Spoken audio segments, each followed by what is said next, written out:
Welcome everyone. It's that time of year again, mini grant time. We are happy to have you all join us for this online orientation session. Who's getting excited? First, let me introduce you to the instructional technology team. We have Melissa, Libby, Jillian, Drew, Yolanda, that's me, Natalie, Bill, and Angie. We are all here to help you. Please do not hesitate to contact one of us if you have questions. So, what is this mini grant thing? Well, mini grants are provided through eSPLOST funding. We get $1 million over a 5-year period. So that's $200,000 to spend each year for improving classroom technology access. All of this is supported by the Instructional Technology Department. So what can you get? You can get Chromebooks, Chromebases, iPads, or laptops. Chromebooks and Chromebases are internet access only devices. iPads are approved for K-2 teachers and special education teachers. All other teachers will need prior approval from their instructional technology coach. Laptops are only approved for projects that require software to be downloaded. Please make sure you get prior approval from your instructional technology coach. If you don't know what you want or what you need, that's what we're here for. We will sit down and talk with you and make sure that you get just the right equipment. So you have some options. You get up to 10 Chromebooks, 10 Chromeboxes, or any combination of the two. You can get up to 10 iPads or student laptops. But remember, you have to have prior approval from your IT coach. So what is the review process? Well, your mini grants are due by May 15th. We cannot accept any mini grant that goes after the due date. We will read them, we will score them, and we will rank them.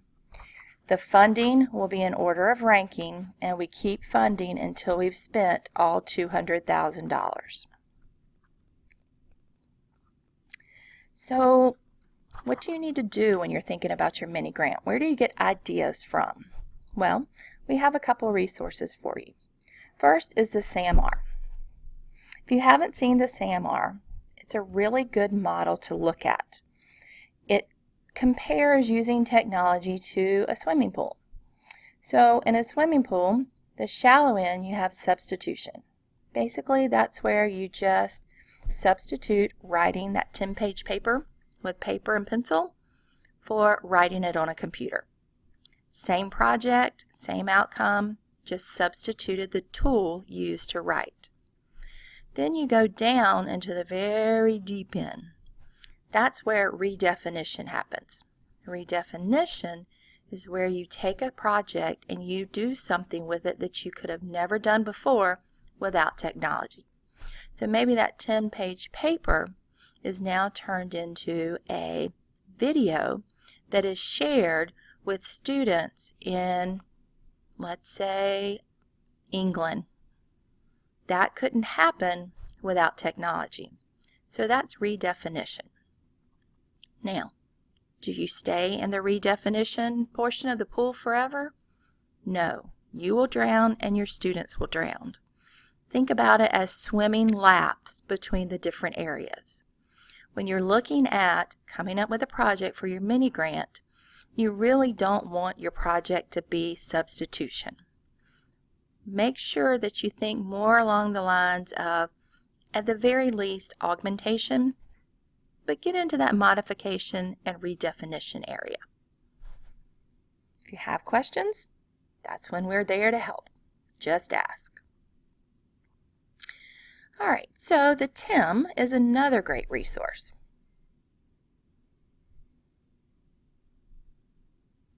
The TIM is great because it gives you videos. What does this stuff look like in the classroom? If I want a project that is authentic, where students are using the tools to link learning to activities in the world, what does that look like?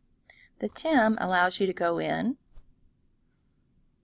and watch videos of what it looks like in the classroom. This is another great place to get ideas. Then we also have the ISTE standards for students. These are the standards, the 2016 standards, that we should be teaching our students to make sure they have the skills and the quality to engage and thrive in a connected digital world.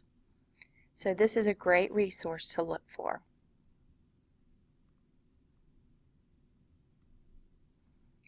All right. So, how do you get access to your mini grant? Well, the mini grant is in the Google Classroom. For those of you that are familiar with Google Classroom, you will simply enter the code to join our class. If you've never used Google Classroom, attached to this survey are videos that show you how to join a classroom and how to submit an assignment. You can also contact your instructional technology coach for assistance. So basically, you're going to log into Google Drive from either the Scopes website or Acorn, or you can type in Google Classroom and click the plus to join. You will be given the class code to join when you click submit at the end of this form. You will not get an email this year, so make sure when you click submit you wait for the class code to pop up. Once you're in Google Classroom, you have 3 tabs. You have the Stream tab, the Student tab, and the About tab. Since you're a student in the class, you won't really need the Student Stream. The About tab has some resources for mini grants. The Stream is where the meat of your resources will be, and it's also where you will find the actual mini grant. We created the mini grant as an assignment. That means when you click on the mini grant, it will open up the mini grant just specifically for you as a Google Doc. You can type in it, it saves automatically. You can work on it a little while, close it, come back, you'll be right where you left off. Again, if you are not sure what to do and you've never used Google Classroom, please contact your instructional technology coach. We will be happy to help you with that. Okay, so now we're going to go over the parts of the mini grant.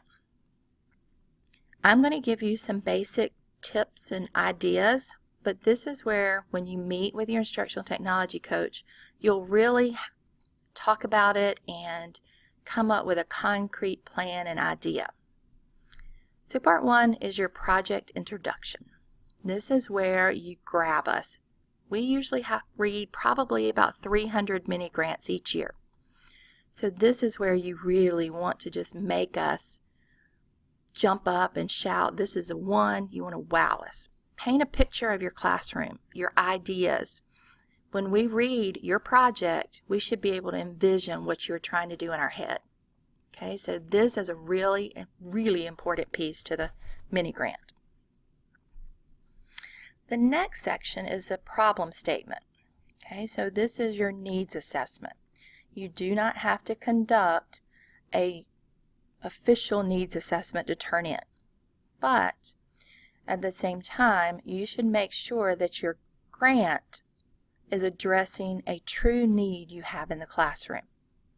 Now, as instructional coaches, we've all been teachers, so we know there's a need for technology in each classroom. But unfortunately, for the mini grants, we are looking to fill slots where there's a true need. A teacher wants to teach something but can't. So just try to remember that. All right, so you're going to state the need that your project is going to fix. Okay. You also have to list one major project objective, and that needs to be aligned to at least one ISTE standard and at least one academic standard. It can definitely address more, but it has to address at least one. This is also the area where you're going to indicate the results you want to achieve with your project. Target population. A lot of teachers just put 25 6th grade math students. Okay, that's great, but What you should do in this section is you should describe your students. Make us love your students and want to fulfill this need for your students as much as you do. Tell us about your kids. Tell us about if you are a mixed group with gifted and special needs, and maybe you've got 3 or 4 that are low income and they don't have access to technology and they're really just getting bummed and disheartened, and this technology project could do what for them? How is this going to help all of your students? So spend a little time on this and really make us understand your kids and want to help your kids. Project design. Okay, with project design, this is where you are going to tell us what you have to do. This is where you're going to show us that you've really sat down and you've thought about this project. You know what you're getting into, and you know that you will be able to accomplish it. It's great to have huge, wonderful, amazing ideas, but if you haven't thought about it and planned, then you may never accomplish those. So tell us what major tasks and activities you need that you're going to have to do, including timelines that you're going to use to complete the project objectives. If you're requesting iPads, this is where you need to clearly state that you will obtain funding to purchase a protective case for every iPad you request. iPads cannot be purchased, iPad cases cannot be purchased with eSPLOST funds, and the iPads cannot be put in the hands of students until they are in a case. So you have to make sure if you're requesting iPads, you have already thought about how you're going to get cases for them. It could be that you're willing to purchase them on your own. Maybe you have a parent who is excited that you're doing this and they want to help you. Maybe you've gone to your principal. Donors choose. How are you going to get cases? You have to tell us this. Also, if you are requesting laptops, remember, when you're requesting a laptop, it has to be pre-approved by your coach. And it's only going to be approved if there is a software program that you have to have installed. Make sure you tell us what the program is and how that's going to be funded, because we cannot purchase software with eSPLOST funds either. Okay, project design. Project evaluation. What artifacts or evidence are your students going to produce that demonstrate they have been successful? Now, successful means achieving your academic goal, not successful meaning everybody had a great time with the new technology. Think about it. What would you showcase to the world to show that your students know the objective or know the goal? That's what you're going to put here. That's also what we'll be asking for later in the year for you to showcase to us how well your students have been doing. Equipment. Now it's time for you to tell us what equipment you would like. Again, remember, if you're not sure, this is a time that your instructional technology coach will help you. They'll talk it through, look at the classroom setting. Do you have enough electrical ports? Are you going to have to string power cords across your room? What's going to work best for your project and for your classroom? So tell us if you want all Chromebooks, all Chromeboxes, or if you want a combination, how many of each? If you want up to 10 iPads and laptops. Now, it says up to. That does not mean you have to have 10. Maybe you want to do centers, and so you only need 3 devices. That's fine. Make sure you make note of it here. Next section, collaboration. How are you going to develop partnerships within your school, your community, your school district? Maybe you're going to work with Gulfstream and have somebody come in and talk to you. Maybe you're going to collaborate with another grade level in your building. Maybe you're going to collaborate and work on a project with another school in the district, the state, or the country. Maybe you're going to do mystery Skype with different schools around the world. How are you going to collaborate? How are you going to develop partnerships? Dissemination and expansion. We put this in because we know our teachers are amazing. We know our students are amazing. Teachers generally do not like to honk their own horns or tell everybody the great things that they're doing, but we should. So dissemination and expansion is where we are going to force you to give yourself a shout out. Give your students a shout out. Tell the world what great things you're doing. One of the things that you have to participate in is a meeting with your instructional technology coach once a month. That way we can make sure you're on track. If you need assistance, we can jump in and help. You can choose from any of these other opportunities: Teachers Exchange Ideas, Mini Grant Quarterly Planning. You can easily jump into our SCCPSS Mini Grant chat anytime. Showcase your work that way. We have a Facebook page. Check us out. Go in and like us. We post all kinds of resources there. We do an ed camp or a student showcase. Maybe you want to participate that way. Maybe you want to participate in an after-school virtual hangout where you discuss all of the things that you're doing in your classroom with other teachers across the district. So how are you going to let the world know what amazing things you and your students are doing? Okay, so if you guys, any of you are a previous mini grant winner, the last section is for you. You just need to summarize what your mini grant was, the equipment you got, describe some of your challenges, some of your successes. Okay? Challenges, remember, challenges are okay. We don't learn unless we make mistakes. Then briefly describe a sample of your student's work, or if you still have a student sample, attach that. All right, so what's next?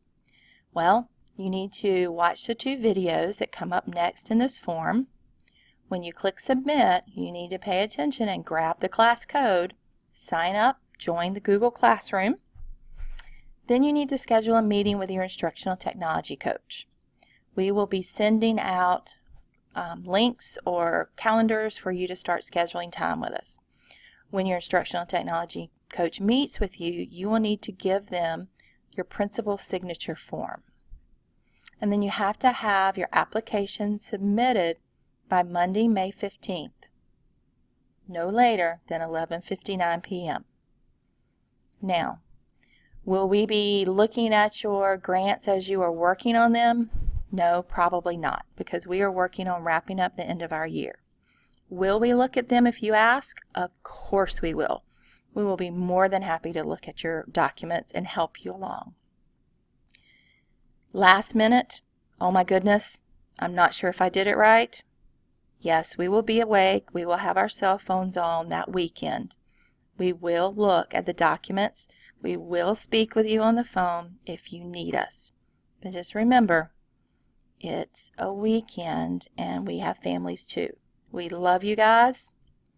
We'll help you any way we can, but please don't wait to the last minute. Okay, so questions. Obviously you can't ask me questions, but at the very bottom of the form there is a place for you to type in questions.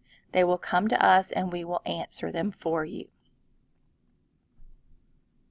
Okay, well, best wishes. Get excited. We're excited. We can't wait to read all of your wonderful ideas. Let us know if you have questions. Let us know if we can do anything to help you. Thanks for tuning in.